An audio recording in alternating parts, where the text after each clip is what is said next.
हमारे चैनल से जुड़ने के लिए YouTube पर रियाज एजेंसी को अभी सब्सक्राइब करें और साथ में बेल आइकन को दबाना ना भूलें। सहाबा से आपने फरमाया क्या तुमने कब्र के सवालों के जवाब दे लिए? सहाबा अर्ज करते हैं नहीं। अल्लाह के नबी फरमाते हैं क्या तुमने मैदाने हश्र में जो तुमसे सवालों जवाब होगा वो तुमने दे लिया? सहाबा अर्ज करते नहीं। अल्लाह के नबी फरमाते हैं क्या तुम पुल सिरात को पार करके जन्नत में दाखिल हो गए? सहाबा अर्ज करते नहीं। तो अल्लाह के नबी फरमाते हैं जब ये मंजिलें अभी तुम्हें पार करना बाकी हैं, जब ये मामला तुम्हारी जिंदगी में आने हैं, जब इन रास्तों को तुम्हें तय करना है, जब इन मंजिलों को तुम्हें तय करना है, तो अल्लाह के नबी फरमाते हैं अभी तुमने इन मंजिलों को तय नहीं किया है, तुम बैठ करके इस तरह खिलखिला के हंस रहे हो। हुजूर फरमाते मुझे ताज्जुब होता है, इसलिए कि जिंदगी में अभी बहुत से अहम मराहिल हमारे और आपके बाकी हैं।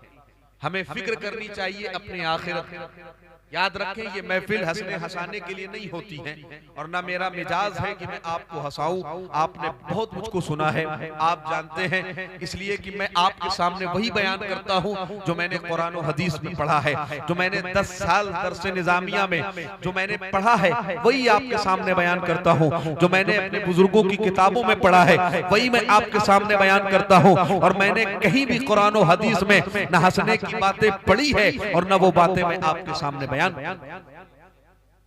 इसलिए जरा इत्मीनान और सुकून का माहौल बनाएं। मैं आपको हिलाऊं डुलाऊंगा नहीं, इसलिए कि बहुत आपको हिलाया डुलाया जा चुका है, लेकिन आप में तब्दीली नहीं आनी थी, नहीं आई है।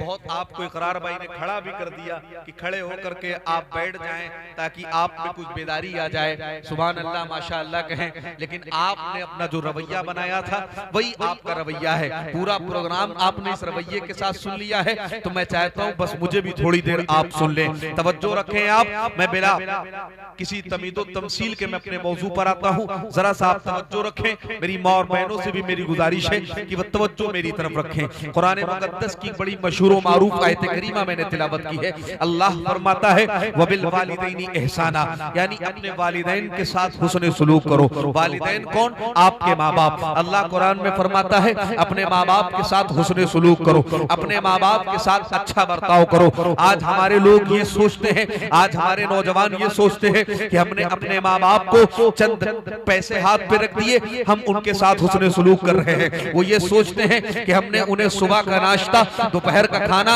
और शाम का खाना फराहम कर दिया, हम उनके हक को अदा कर रहे हैं। जरा आप तवज्जो करें, ये भी हुकूक की एक कैटेगरी है, ये भी उनके साथ हुस्न सुलूक है। लेकिन आप जरा गौर करें, हुस्न सुलूक इतना नहीं है, बल्कि आला हज़रत फाज़िल बरेलवी माँ बाप के आदाब को बयान करते हुए फतावा रज़विया में एक सवाल के जवाब में लिखते हैं, आप फरमाते हैं कि माँ बाप का अदब यह है कि जब औलाद को अपने माँ बाप से बातें करनी हो तो पहले अपने माँ बाप से इजाजत ले ले। अगर वो इजाजत दे दे तो उनसे गुफ्तगू करे, अगर इजाजत ना दे तो उनसे बात ना करे। और आला हज़रत फरमाते हैं जब तुम अपने माँ बाप से बात करना चाहो, उनका अदब यह है, उनकी ताज़ीम यह है, उनका मर्तबा यह है कि पहले तुम उनसे इजाजत ले लो कि माँ मैं तुमसे बात करना चाहता हूँ, अब्बा मैं तुमसे बात करना चाहता हूँ। आला हज़रत फरमाते हैं जब तुम्हारे माँ बाप तुम्हें इजाजत दे दे तब तुम उनसे गुफ्तगू करो। और आला हज़रत फरमाते हैं जब तुम्हें इजाजत मिल जाए तो ऐसी गुफ्तगू करो कि जैसे कोई गुलाम अपने आका से गुफ्तगू किया करता है। आला हज़रत फरमाते हैं जैसे गुलाम की आवाज कभी अपने आका के आगे बुलंद नहीं होती है, तेज नहीं होती है, ऊंची नहीं होती है। आला हज़रत फरमाते हैं कि लोगों जब तुम अपने माँ बाप से गुफ्तगू करो तो ऐसे गुफ्तगू करो कि तुम्हारी आवाज उनके सामने ऊंची। जरा आप गौर करें। नारे तकबीर, नारे रिसालत, मसलके आला हजरत, जश्ने गौसे आजम, नारे तकबीर, नारे रिसालत। आज हमारी और आपकी आवाजें अगर किसी के आगे ऊंची होती हैं तो वो हमारे माँ और बाप।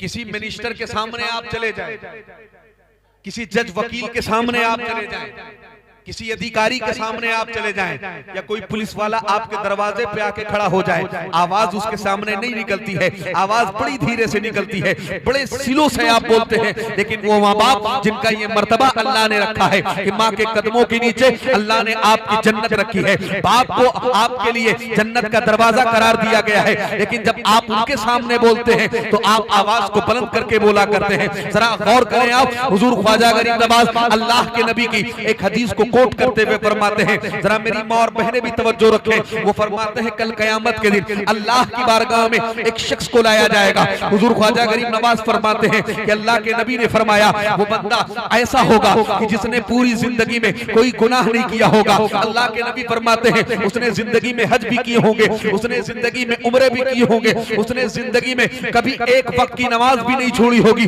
उसने ज़कात भी दी होगी। अल्लाह के नबी फरमाते हैं अल मुख्तसर ये कि वो जब अल्लाह की बारगाह में हाजिर होगा तो इस हालत में हाजिर होगा कि ओहद पहाड़ के बराबर उसके पास नेकियां होगी। अल्लाह के नबी फरमाते हैं अल्लाह के हुक्म से जब फरिश्ते उसके नामाए अमाल को तौलेंगे उसके पास नेकियों का एक जखीरा होगा। जब फरिश्ते उसके नामाए अमाल को तौलेंगे उसकी नेकियों का जखीरा भारी हो जाएगा, उसकी नेकियों का पल्ला भारी हो जाएगा। अल्लाह के नबी फरमाते हैं जब उसकी नेकी का पल्ला भारी होगा फरिश्ते एक कागज का छोटा सा टुकड़ा निकाल करके उसके गुनाह के पल्ले में डाल देंगे। अब उसके गुनाह का पल्ला भारी हो जाएगा। हुजूर फरमाते हैं वो बंदा अल्लाह की बारगाह में अर्ज करेगा ऐ अल्लाह रब्बुल इज्जत मैं तेरी बारगाह में बहुत पहाड़ के बराबर नेकियां लेके हाजिर हुआ था और मेरा वहमो गुमान था कि आज मुझे जन्नत में जाने से कोई रोक नहीं सकता है। ऐ अल्लाह रब्बुल इज्जत आखिर इस कागज के छोटे से टुकड़े में ऐसा क्या लिखा है कि जिसने मेरी पूरी जिंदगी की नेकियों को तबाह बर्बाद कर दिया है। जरा आप तवज्जो करें, अल्लाह के नबी फरमाते हैं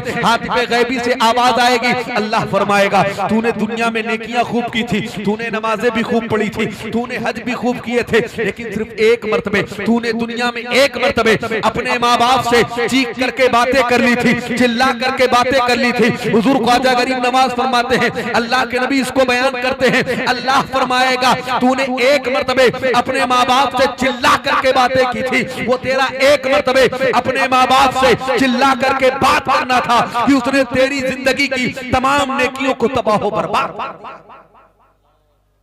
जरा गौर करें आप, एक मर्तबे सिर्फ अपने माँ बाप से चीख करके बातें की, उसने अपने माँ बाप पर हाथ नहीं उठाया था, उसने अपने माँ बाप को गालियां नहीं दी थी, घर से बाहर नहीं निकाला था, कत्ल नहीं कर दिया था, बल्कि सिर्फ तेज आवाज में बातें कर ली थी। हुजूर फरमाते हैं उसका तेज आवाज में बात करना था कि उसके एक मर्तबे जब उसने अपने माँ बाप से तेज आवाज में बातें कर ली उसने उसकी पूरी जिंदगी की नेकियों को तबाह बर्बाद।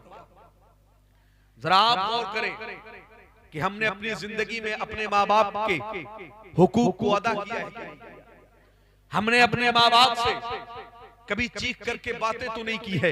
जरा आप गौर करें, मैंने इब्तिदा में अर्ज किया कि आज लोग ये सोचते हैं कि आज माँ बाप को रहने के लिए घर दे दिया है, माँ बाप को 4 पैसे दे दिए हैं, माँ बाप को खाना और नाश्ता दे दिया है, दवाओं के लिए पैसे दे दिए हैं, वो ये सोचते हैं अब हमने उनके हुकूक को अदा कर दिया है। जरा आप तवज्जो करें, अल्लाह के नबी फरमाते हैं लोगों जो तुम कमाते हो उस पर तुम्हारा हक बाद में है, उस पर पहला हक तुमसे भी पहले अगर किसी का हक है तो वो तुम्हारे माँ और बाप है। जरा तवज्जो करें, एक नौजवान हुजूर की बारगाह में हाजिर हुआ है और हाजिर होकर के अर्ज करता है ऐ अल्लाह के नबी मैं आपकी बारगाह में अपने बाप की शिकायत लेके हाजिर हुआ हूँ। अल्लाह के नबी ने फरमाया क्या मामला है? वो शख्स अर्ज करता है अल्लाह के नबी मेरा बाप मुझे बहुत परेशान करता है, मैं अपने बाप से बहुत परेशान हूँ। अल्लाह के नबी ने फरमाया मामला क्या है? वो नौजवान अर्ज करता है अल्लाह के नबी मेरा बाप मैं जो कमा के लाता हूँ वो मुझसे इजाजत भी नहीं लेता है और उसमें बिना पूछे हुए खर्च कर लिया करता है, मुझसे पूछता भी नहीं है, उसमें से खर्च कर लेता है। अल्लाह के नबी मैं अपने बाप से बहुत परेशान हूँ। अल्लाह के नबी ने सहाबी को भेजा, उसके बाप को बुलवाया। जब सहाबी उसके बाप के घर पहुंचे और जाकर के उन्होंने पैगाम दिया कि चलो चलो अल्लाह के नबी ने बुलाया है। जब उस बूढ़े शख्स ने ये सुना वो उठा और उठ करके ज़ारो कतार रोने लगा। उसने पूछा कि अल्लाह के नबी ने मुझे क्यों याद किया है? तो सहाबी ने कहा तुम्हारे इकलौते बेटे ने तुम्हारी शिकायत अल्लाह के नबी की बारगाह में कर दी है कि तुम उसके माल से खर्च कर लेते हो और उससे इजाजत भी नहीं लेते। वो बूढ़ा शख्स खड़ा हुआ, उसकी आंखों में आंसू आ गए, उसने दिल ही दिल में कुछ अशार कहे, कुछ शेर कहे। जब वो हुजूर की बारगाह में पहुंचा, अभी वो हुजूर की बारगाह में पहुंचा था कि हजरत जिब्रील आ गए और आकर के अर्ज करते हैं, हजरत जिब्रील अर्ज करते हैं, अल्लाह के नबी आप इस बूढ़े शख्स के मुकद्दमे को बाद में सुनना, इसके मामले को बाद में सुनना, पहले दिल में, रास्ते में इसने अपने दिल में जो अशार कहे हैं वो अशार आप इससे सुन लें।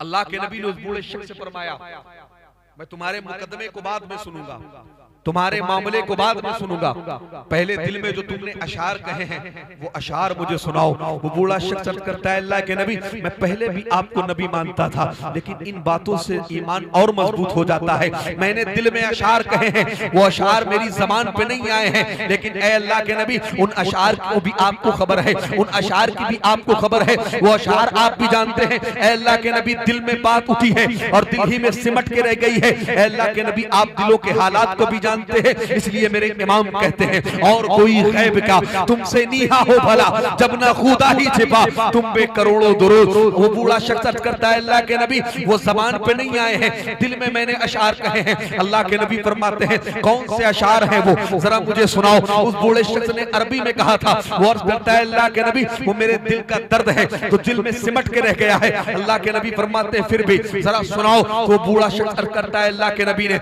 अल्लाह के नबी उसने अरबी में कहा था, मैं उसका उर्दू में तर्जमा आपके सामने पेश करता हूँ। उस बूढ़े शख्स ने अर्ज किया, अल्लाह के नबी जब ये पैदा हुआ था मैंने उसी दिन से अपने लिए जीना छोड़ दिया था। किसके बारे में कह रहा है? अपने बेटे के बारे में कह रहा है। वो कहता है, अल्लाह के नबी वो अशार मैंने कहे हैं वो अशार ये है, अल्लाह के नबी जब ये पैदा हुआ था हमने उसी दिन से अपने लिए जीना छोड़ दिया था। अल्लाह के नबी हमने कमाया इसके लिए, बचाया इसके लिए। अल्लाह के नबी जब ये चलने के लायक हो गया मैं इसकी उंगली पकड़ करके इसको चलना सिखाता था।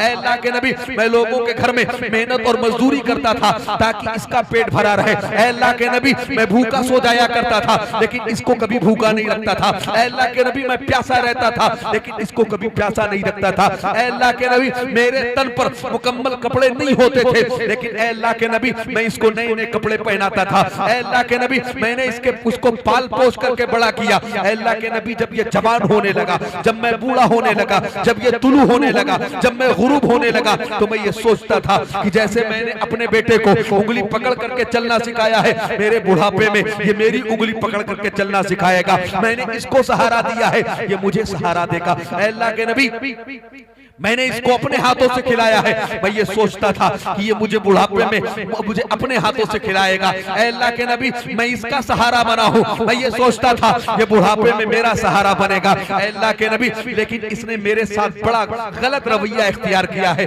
अल्लाह के नबी ये मेरे साथ ऐसा रवैया रखता था कि जैसे कोई आका अपने गुलाम के साथ रखता हो। लेकिन अल्लाह के नबी आका भी कितना ही जालिम हो लेकिन कभी ना कभी वो अपने गुलाम से बात जरूर कर लिया करता है। अल्लाह के नबी जब ये बाहर जाता था मैं दरवाजे पर बैठ जाता था कि इसी दरवाजे से मेरा बेटा आएगा, उसकी नजर मुझ पे पड़ेगी, वो मेरा हाल पूछ लिया करेगा। अल्लाह के नबी मैं बुखार की शिद्दत में तड़पता था, मैं बीमार रहता था, मैं कराहता था लेकिन ये मुझसे पूछता नहीं था। लेकिन अल्लाह के नबी फिर भी मैं इस गुमान में जीता था कि शायद मेरा बेटा मुझसे बात तो नहीं करता है लेकिन वो मुझे अपने घर में तो रखता है, मैं उसके माल से खर्च करता हूँ, वो मुझे कुछ कहता तो नहीं है, मैं उसके घर में तो रहता हूँ, वो मुझे खर्च तो देता है, वो मुझे खाना तो देता है। लेकिन अल्लाह के नबी आज इसने मेरी सारी उम्मीदों को तोड़ दिया है, आज इसने आपकी बारगाह में मेरी शिकायत कर दी है। अल्लाह के नबी अब इससे जो मेरी उम्मीदें वाबस्ता थी अब वो खत्म हो गई हैं। जरा तवज्जो करें, सहाबा रिवायत करते हैं जब वो बूढ़ा शख्स अपने दर्द दिल को बयान कर रहा था अल्लाह के नबी की दाढ़ी मुबारक आंसुओं से भीग गई थी। हुजूर ज़ारो कतार रो रहे हैं, फूट फूट के रो रहे हैं। जब वो बूढ़ा शख्स अपनी बात को खत्म कर लेता है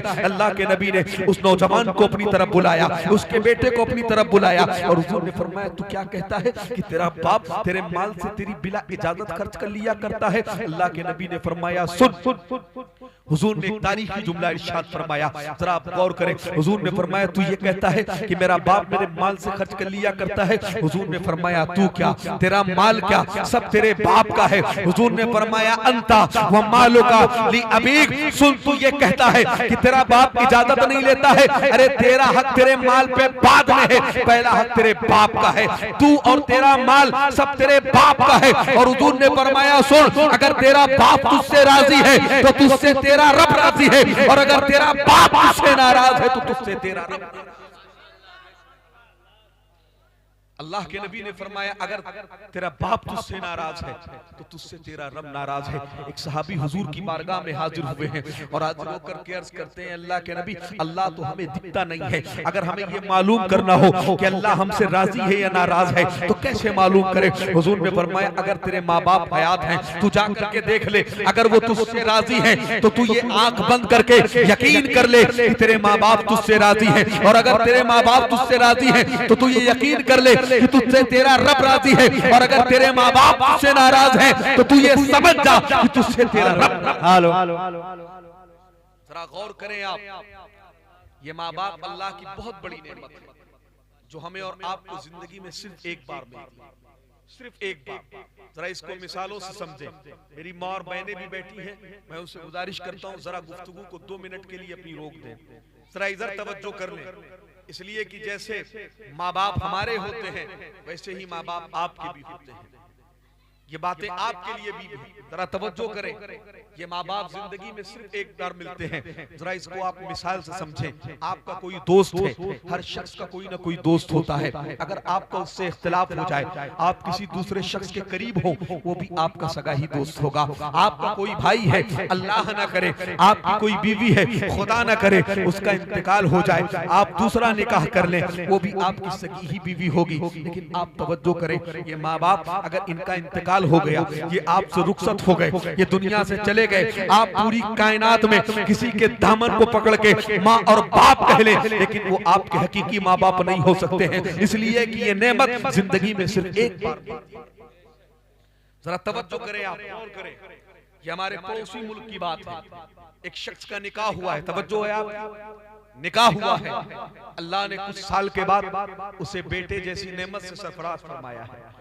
उसके घर में एक बच्चे की विलादत हुई है, कुछ साल गुजरे हैं कि उसकी बीवी का इंतकाल हो गया है, उसने फिर दूसरा निकाह किया है।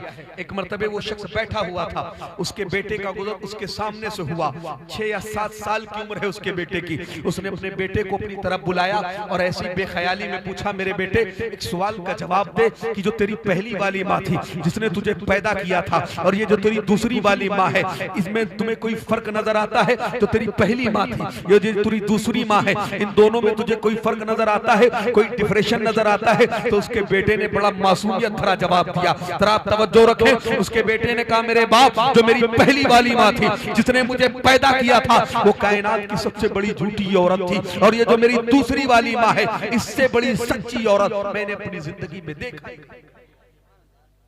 उसके बाप को तवज्जो है, दिल लग रहा है, तवज्जो रखें आप। नींद आ रही है आपको?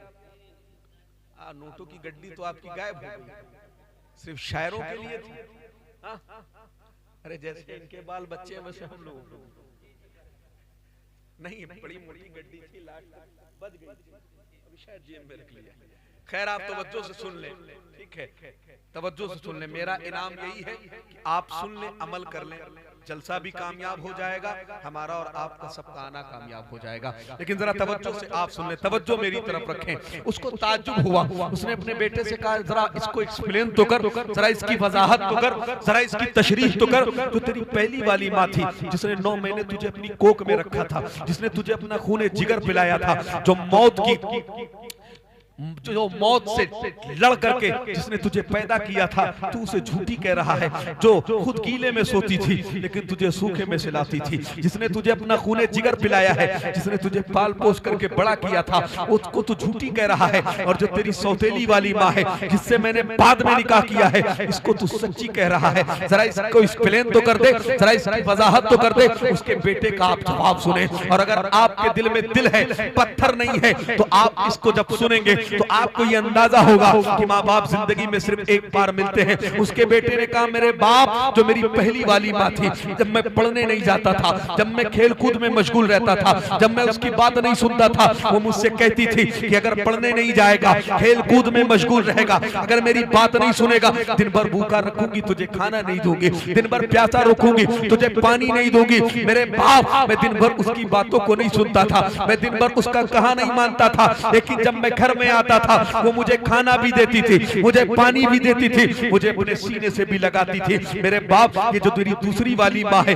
जिससे आपने बाद में निकाह किया है, अब जब मैं इसकी बात को नहीं सुनता हूँ तो ये मुझसे कहती है अगर मेरा हाथ नहीं बटाएगा काम में, अगर बाहर से सामान लेके नहीं आएगा, अगर पढ़ने नहीं जाएगा, दिन भर भूखा रखूंगी, तुझे खाना नहीं दूंगी, दिन भर प्यासा रखूंगी, तुझे पानी नहीं दूंगी। ऐ मेरे बाप, आप तो दफ्तर चले जाते हैं, आप तो ऑफिस चले जाते हैं, आपको क्या मालूम मैं दिन भर भूखा रहता हूँ लेकिन ये मुझे खाना नहीं देती है, मैं दिन भर प्यासा रहता हूँ लेकिन मुझे ये पानी नहीं देती है। मेरे बाप, जो मेरी सगी माँ थी वो कहती थी लेकिन करती नहीं थी, इसलिए वो कायनात की सबसे बड़ी झूठी औरत थी। और ये जो मेरी सौतेली माँ है, ये जो कह देती है वो करती है। और उसके बेटे ने अपने बाप से कहा मेरे बाप, माँ जिंदगी में सिर्फ एक बार मिलती है, बाप जिंदगी में सिर्फ एक बार मिलता है। हम किसी के दामन को पकड़ ले, माँ और बाप कह ले, लेकिन वो हमारे हकीकी माँ बाप नहीं।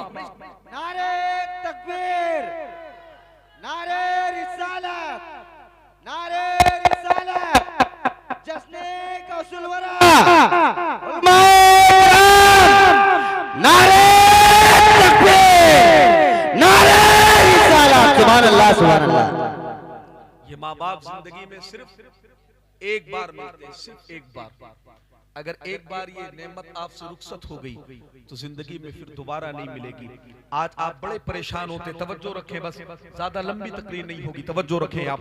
आज आप बड़े परेशान होते हैं, आज आप इमाम साहब के पास आते हैं, मौलाना तसव्वुर साहब के पास आ जाते हैं, कोई पीर साहब आपके इलाके में आ गए, उनके पास पहुंचते हैं और एक ही दरख्वास्त रहती है, मेरे लिए दुआ कर दीजिए। हमसे आप मिलते हैं, कहते हैं हजरत दुआ कर दीजिए, जरा आप तवज्जो रखें, हमारी बात तो छोड़ दीजिए। मैं ये कहता हूँ कि चाहे अपने वक्त का गौस हो, चाहे कुतुब हो, चाहे अब्दाल हो, चाहे कितना बड़ा वली हो, वो आपके हक में दुआ करे, कोई जमानत नहीं है, कोई गारंटी नहीं है कि वो दुआ अल्लाह की बारगाह में कबूल होती है या नहीं कबूल होती है। लेकिन आपके माँ बाप अगर आपके लिए दुआ कर दे तो अल्लाह के नबी फरमाते हैं कि माँ बाप की दुआ 100% अल्लाह की बारगाह में कबूल।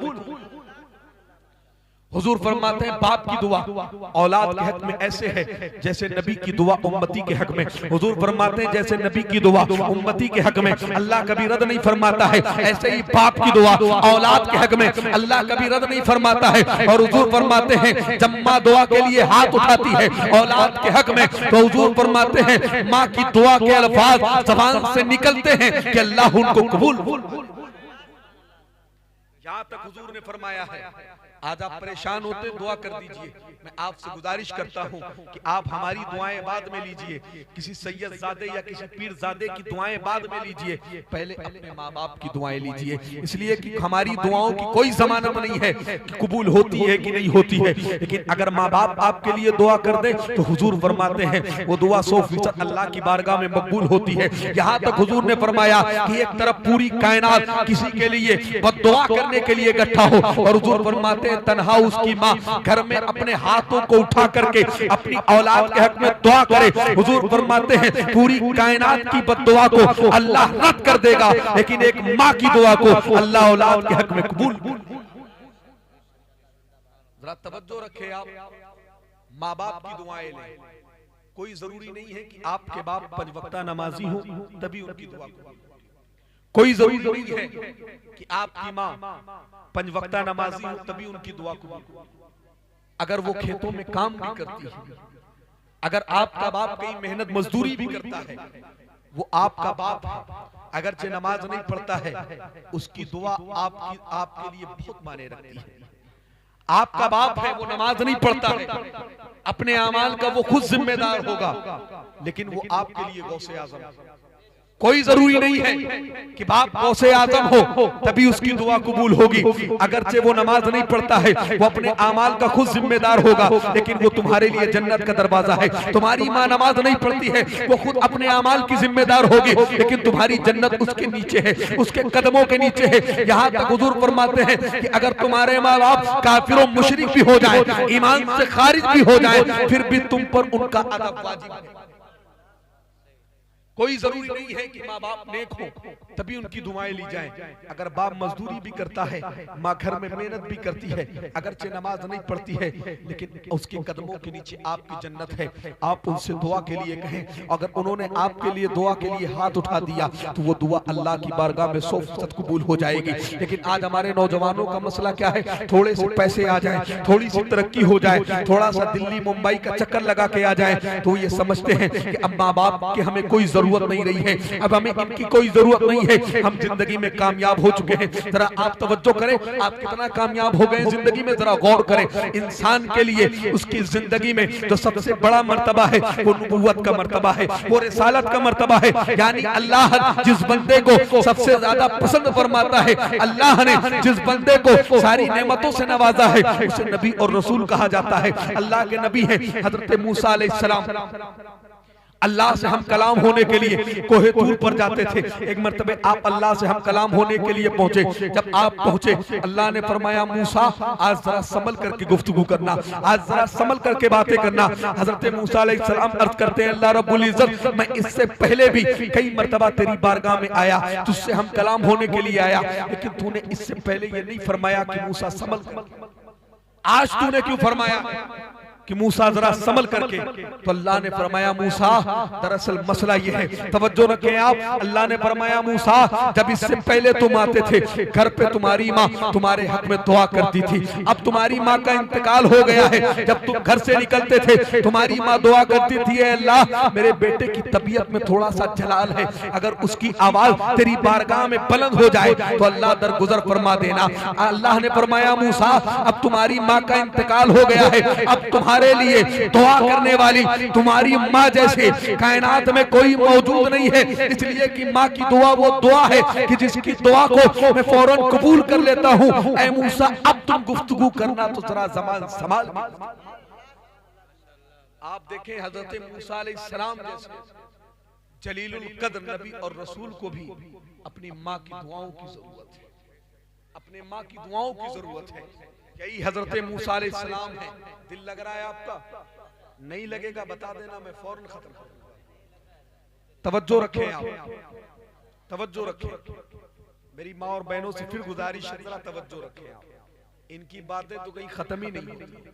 तवज्जो रखें आप, आई हैं तो जरा सुन करके कूद जाएं, जरा गौर करें आप। मैं अर्ज ये कर रहा हूं कि आप जिंदगी में जो मकाम चाहते हैं, जायज मकाम, अगर वो मकाम आप चाहते हैं, उस मकाम को हासिल करने में आपको दिलचस्पी है, आप अपने माँ बाप की दुआएं लें।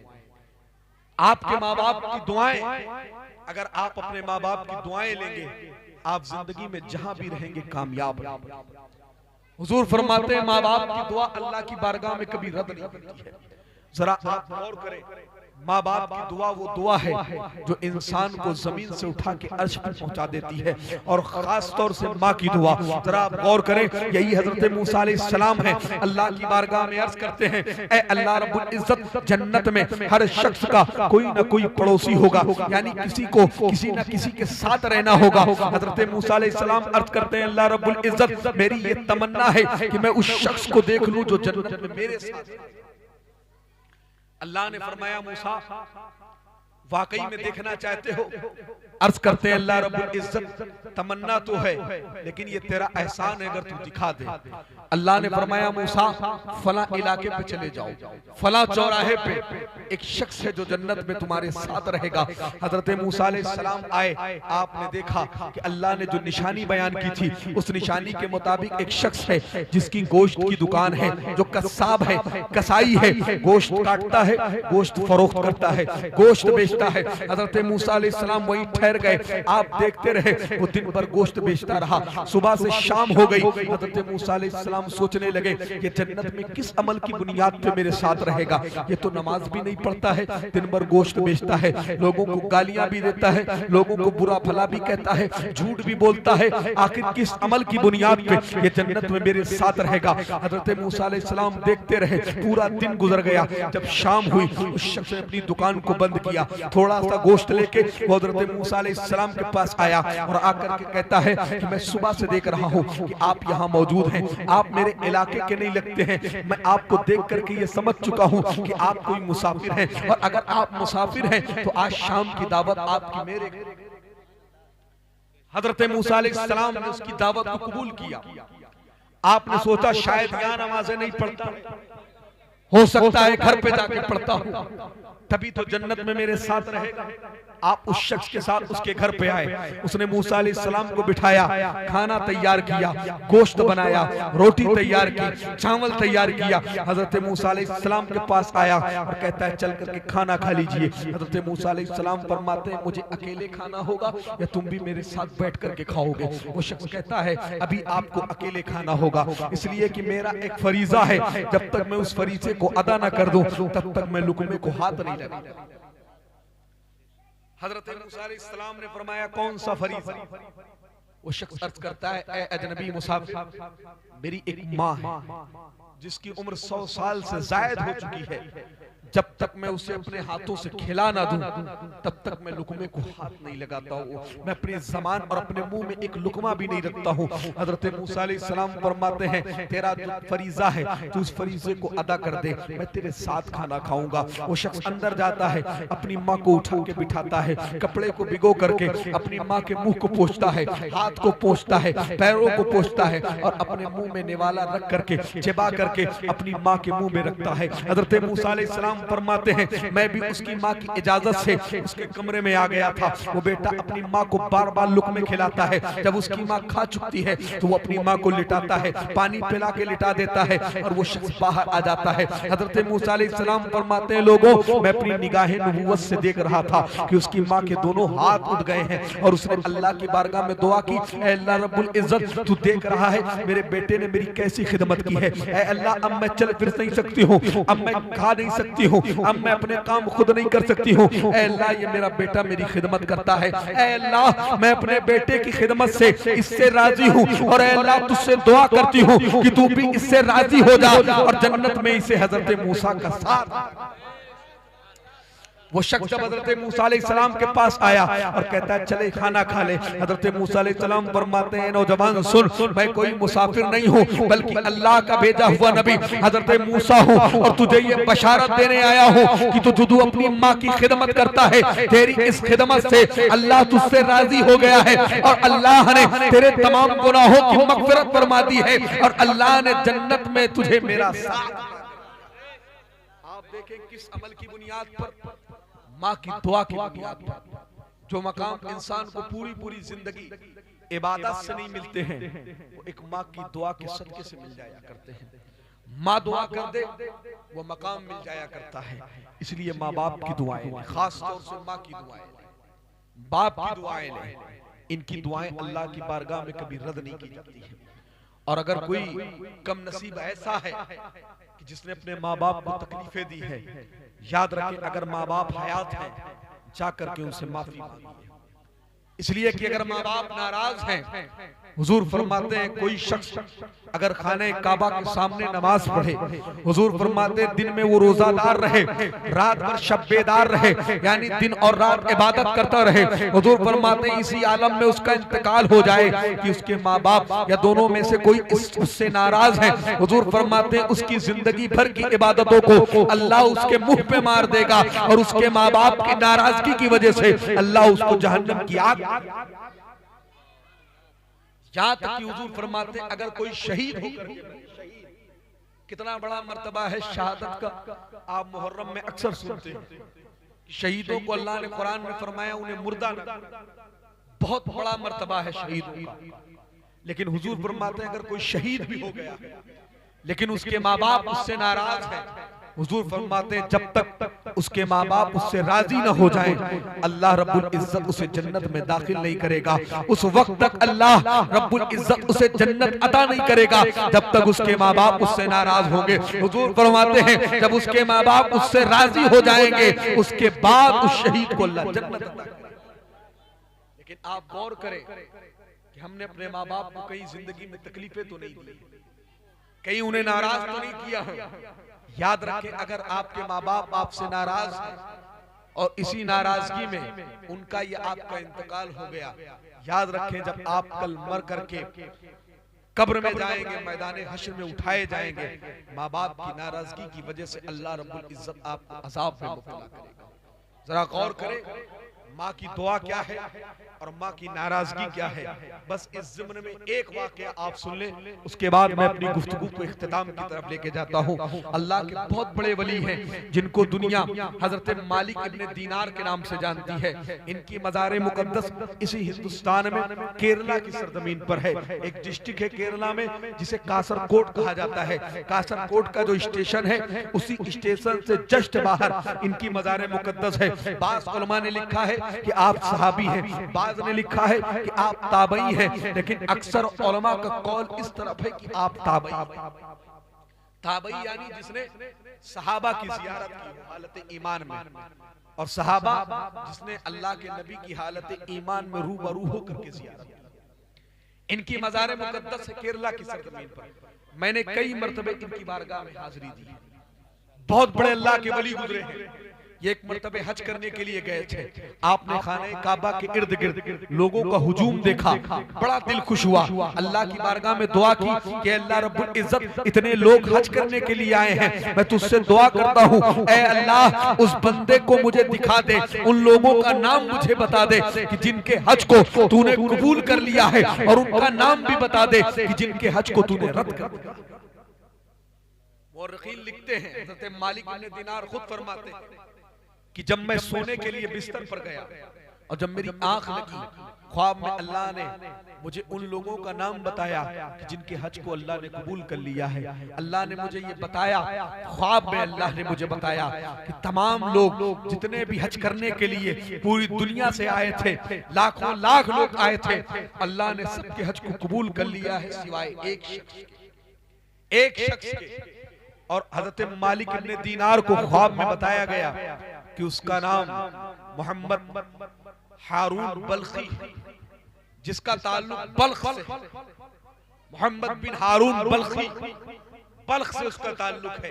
हजरत मालिक इब्ने दीनार को बताया गया कि अल्लाह ने उसके हज को कबूल नहीं किया है, अल्लाह ने उसके हज को रद्द कर दिया है। जब हजरत मालिक इब्ने दीनार बेदार हुए हैं, आपने लोगों से पूछना शुरू किया है कि कोई मोहम्मद बिन हारून नाम का कोई शख्स है जो बल्ख से आया हो। आपको बताया गया हाँ वो एक शख्स है जो बड़ा नेक है, बड़ा मुत्तकी और परहेजगार है। उसने अल्लाह की राह में सब कुछ लुटा दिया है, वो किसी से बात भी नहीं करता है। फला पहाड़ी की तरफ चले जाओ और उससे जाकर के तुम मुलाकात कर लो। हजरत मालिक इब्ने दीनार पहुंचे हैं और आपने देखा है कि जो नाम आपको बताया गया था कि मोहम्मद बिन हारून बल्खी, जिसके हज को अल्लाह ने रद्द फरमा दिया था, जब आज उस पहाड़ी के पास पहुंचते हैं, आप फरमाते हैं जब मैं उस शख्स के करीब गया, उसकी पीठ मेरी तरफ थी लेकिन उसका चेहरा दूसरी जानिब था। जब मैं उसके करीब गया, उसने बिना मेरी तरफ देखे हुए कहा, बताओ मेरे लिए अल्लाह की तरफ से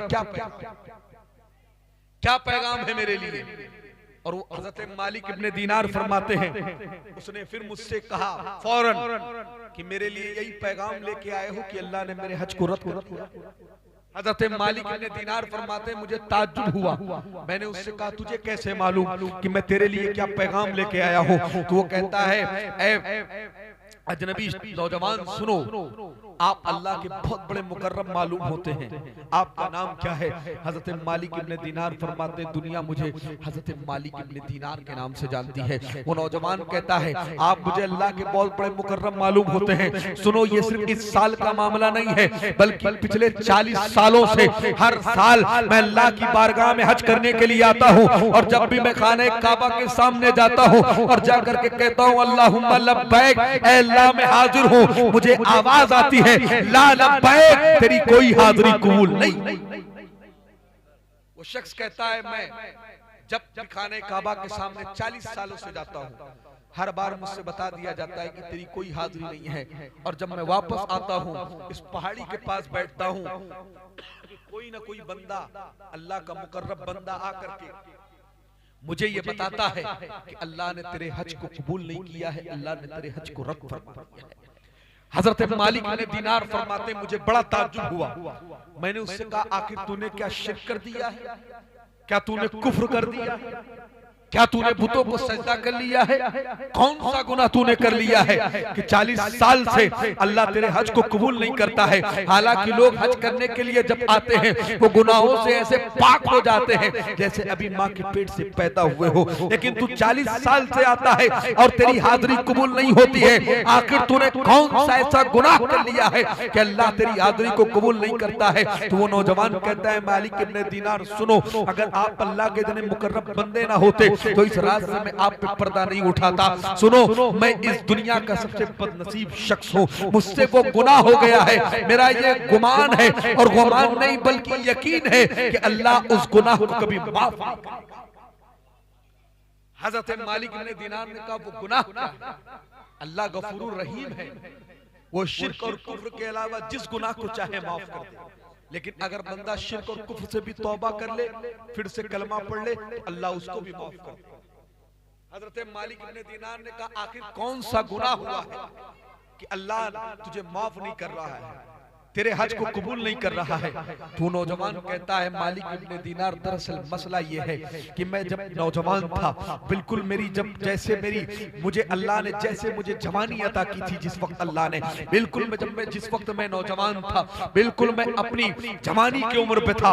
वो फरमाते हैं, वो नौजवान कहता है मैं बुरी लोगों की संगत में फंस गया था, मेरा बुरे लोगों के साथ उठना बैठना था, मैं बुरे नौजवानों के साथ उठता बैठता था। वो लोग नशा भी करते थे, वो लोग शराब भी पीते थे, वो दीगर चीजों से नशा करते थे, नशे में मुब्तला रहते थे, मैं भी उनके साथ रहता था। वो नौजवान कहता है मालिक इब्ने दीनार, रमजान की पहली शब थी, रमजान मुबारक का चांद नजर आ चुका था, मस्जिदों में तरावियां हो रही थी, मैं उन्हीं नौजवानों के साथ बैठा था और बैठे बैठे मैंने शराब पी ली। शराब पी करके जब मैं अपने घर आया, दरवाजे पर दस्तक दी, मेरी माँ ने जब दरवाजा खोला, जैसे ही मैंने अपनी माँ से कुछ कहा, जब मेरे मुंह से बदबू आई, मेरी माँ को ये अंदाजा हो गया कि मैं शराब पी के आया हूँ। वो शख्स कहता है मेरी माँ ने गुस्से में मेरे गाल पे एक जोरदार तमाचा मारते हुए कहा कमबख्त, तू आज रमजानुल मुबारक की पहली शब है, इस मुकद्दस शब में भी जब लोग मस्जिदों में तराबियां पढ़ रहे हैं, जब अल्लाह बंदों की मगफिरत फरमा रहा है, तो इस मुकद्दस शब में शराब पी करके आया है।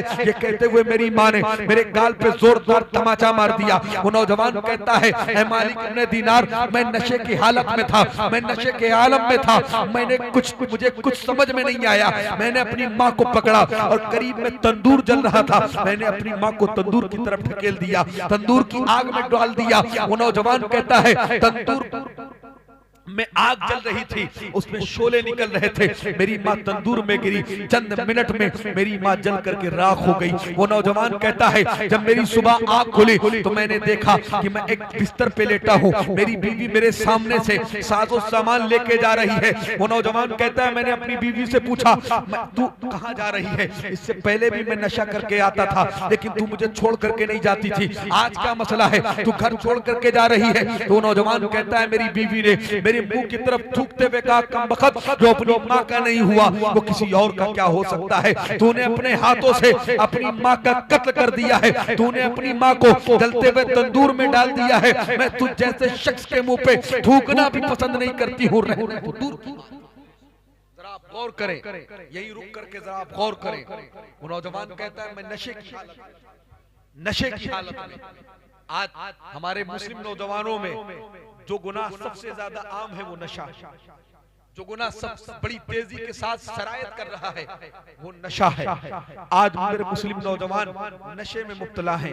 आज मना किया जाए तो कहते हैं हजरत हम शराब नहीं पीते हैं, हम तो बस चेहरे को खूबसूरत बनाने के लिए बियर की 2-4 घूंट लगा लिया करते हैं, हम कोरेक्स और नट्रावेट जैसी दवाओं का इस्तेमाल कर लेते हैं। वो कहते हैं हजरत शराब को अल्लाह ने कुरान में हराम करार दिया है, हम शराब नहीं पीते हैं बल्कि हम बियर पी लिया करते हैं। जरा आप गौर करें, अल्लाह के नबी ने आज से 1450 साल पहले हुजूर ने फरमाया था कुल्लु मुस्किरिन हराम। अल्लाह के नबी ने फरमाया था लोगों हर नशावर चीज हराम है। जरा आप गौर करें, अब चाहे नशा शराब से किया जाए, चाहे वो बियर से किया जाए, चाहे अफीम से किया जाए, चाहे हेरोइन से किया जाए, चाहे गांजे से किया जाए, चाहे नटरापेट जैसी दवाओं से किया जाए, चाहे कोरेक्स जैसी सिरप से किया जाए, जो अजाब शराब पीने वालों को दिया जाएगा वही अजाब इन चीजों से नशा करने वालों को। आज नौजवान कहते हैं शराब नहीं पीते हैं, मैं पूछता हूँ वो कहते हैं शराब नहीं पीते हैं, बियर के घूंट लगा लिया करते हैं, चेहरा थोड़ा खूबसूरत हो जाए, थोड़ा सा जिस्मानियत बेहतर हो जाए, थोड़ा सा फिट रहे हैं हम, जरा कहते हैं कि हम वो बियर पी लेते हैं। हजरत जो बियर वो फलों से बनाई जाती है, उसमें सेब का जूस होता है, उसमें अनार का जूस होता है। आपसे पूछता हूँ शराब क्या मिट्टी से बनाई जाती है? शराब किससे बनाई जाती है? वो भी तो अंगूर से बनाई जाती है, वो भी तो फल से बनाई जाती है। जरा गौर करें, आप आज के एक नौजवान हैं, जरा आप देखें कि एक नौजवान है बरतानिया का, जरा गौर करें आप, बड़ी मुख्तसर सी बात है। बरतानिया का नौजवान है, वो फ्लाइट में सफर कर रहा है। जब वो फ्लाइट में बैठा है, फ्लाइट जब हवा में परवाज कर रही है, एयर होस्टेस उसके पास आई है और आकर के एयर होस्टेस ने उसके सामने एक गिलास पेश किया है। उसने पूछा है ये क्या है? तो एयर होस्टेस ने कहा जो फ्लाइट में खिदमत करने के लिए होती है, उसने कहा ये वाइन है, वाइन एक किस्म की शराब होती है। तो उस नौजवान ने कहा वाइन, इसमें तो अल्कोहल होता है, ये तो शराब होती है। तो उसने कहा नहीं, बस इसको इसलिए पी लिया जाता है थोड़ा रिलैक्स रहे, थोड़ी नींद अच्छी आए। तो उस नौजवान ने कहा अच्छा, अगर इसका यही असर है तो जो प्लेन उड़ा रहे हैं पायलट, उन्हें ले जाके एक गिलास पिला दो। तो एयर होस्टेस ने कहा नहीं, अगर हम उनको पिला देंगे तो फ्लाइट एक जगह से दूसरी जगह जो उसका रूट है उससे बिगड़ के दूसरी तरफ चली जाएगी और हादसा हो जाएगा, प्लेन का सारा मामला और सारा निजाम डगमगा जाएगा, एक्सीडेंट हो जाएगा। तो उस नौजवान ने कहा अगर ये पायलट इसको पी ले तो प्लेन इधर से उधर चला जाए, एक ट्रैक से दूसरे ट्रैक पर चला जाए और हादसा हो जाए, हादसे में जान चली जाए। मैं मुसलमान हूं, अगर मैं इसको पी लूंगा तो मेरा ईमान चला जाएगा।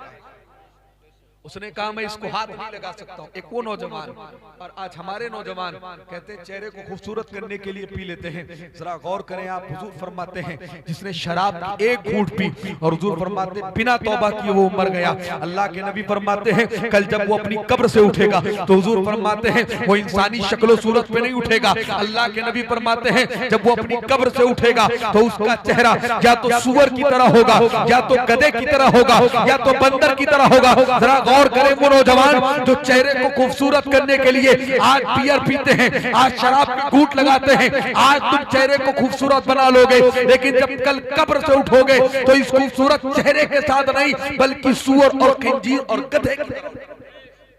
और हुजूर का जो फरमान है वो हक है, कोई इंकार करे काफिर हो जाएगा।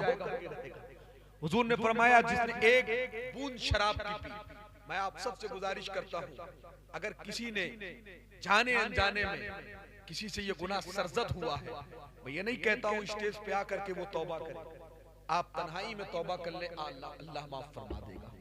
हुजूर फरमाते हैं जिसने शराब की एक घूंट पी 40 दिन तक अल्लाह ना उसकी नमाजों को कबूल करता है ना उसकी दुआ को।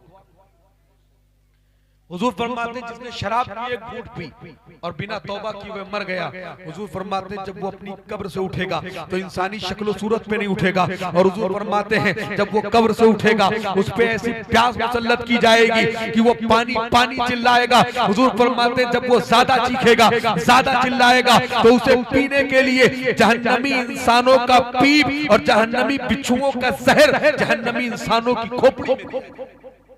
किसको? जिसने एक घूंट सिर्फ शराब की। हुजूर ने फरमाया शराब ये उम्मुल खबाइस, तमाम बुराइयों की जड़ है शराब। जब एक इंसान शराब पी लेता है तो वो भूल जाता है कि मेरी बेटी कौन है, मेरी बीवी कौन है, मेरी बहन कौन है। जा करके आप अखबारात की रिपोर्टों को उठा करके देख ले, जब लोगों ने शराब पी है तो उन्होंने अपनी बहनों की भी किस्मत से खिलवाड़ किया है, उन्होंने अपनी बेटियों की इज्जत से भी खिलवाड़ किया है। हुजूर फरमाते हैं जो नशा करता है, जो शराब पीता है वो 2 बार जलील होता है, दुनिया में भी जलील होता है और मरने के बाद भी जलील होता है। दुनिया में इस तरह जलील होता है कि कहीं नाली के किनारे पड़ा हुआ है, कई लोग गालियां दे रहे हैं, कई लोग लात मार रहे हैं। अभी मैं एक दिन रिसिया जलसे से लौट रहा था, तकरीबन 1 या 2 बजे का वक्त था। नानपारा पेट्रोल पंप के पास मैंने देखा कि एक शख्स पड़ा हुआ है हजरत रोड के किनारे। मुझे लगा शायद इसका एक्सीडेंट हो गया है। रुक करके मैंने देखा तो मैंने देखा वो नशे की हालत में है। जैसे ही मैं रुका मैंने देखा गाय और जानवरों का एक झुंड आ रहा था, सब उसी के ऊपर से गुजर गए और हालांकि एक जानवर ने उसके मुंह पे पेशाब भी कर दिया। मैंने सोचा अल्लाह ने तुझे इंसान बनाया है, अल्लाह ने तुझे अशरफुल मखलूकात बनाया है, लेकिन तूने नशा कर लिया है। आज तेरे साथ ये बेदबी की जा रही है, आज तेरे साथ ये मामला हो रहा है। हुजूर फरमाते जो नशा करता है वो दुनिया में भी जलील होता है और मरने के बाद जब आखिरत में उठाया जाएगा तब भी जलील। इसलिए हुजूर ने फरमाया शराब क्या है? उम्मुल खबाइस, तमाम बुराइयों की जड़ है शराब। हजरत उस्मान गनी रज़ी अल्लाह ताला अन्हु फरमाते हैं, उस्मान गनी ज़ुन्नूरैन, तवज्जो है आपकी, बस आखिरी मरहले से मेरी बात गुजर रही है। आप फरमाते हैं एक बड़ा मुत्तकी परहेजगार शख्स था। ये बात आ गई है ज़हन में तो बयान किए देता हूँ। शराब हुजूर ने फरमाया तमाम बुराइयों की जड़ है। कैसे? जरा गौर करें आप। वो फरमाते एक बड़ा मुत्तकी और परहेजगार नौजवान था जिसकी परहेजगारी के चर्चे तमाम अतराफो अकनाफ में थे। लोग अपने बच्चों को मिसालें देते थे कि अगर तुम्हें बनना है तो उस नौजवान की तरह बनो। एक मर्तबे हजरत उस्मान गनी फरमाते हैं कि उस एक तवाइफ हत्ते वो चढ़ गया, किसी तरह वो तवाइफ के घर पहुंच गया, उसने बुलाया या किसी तरह वो पहुंच गया, तवाइफ के चंगुल में फंस गया। उससे तवाइफ ने कहा कि तुझे मेरे साथ जिना करना होगा। तवज्जो है, तवाइफ ने कहा तुझे मेरे साथ जिना करना होगा। उसने कहा जिना नहीं कर सकता हूँ।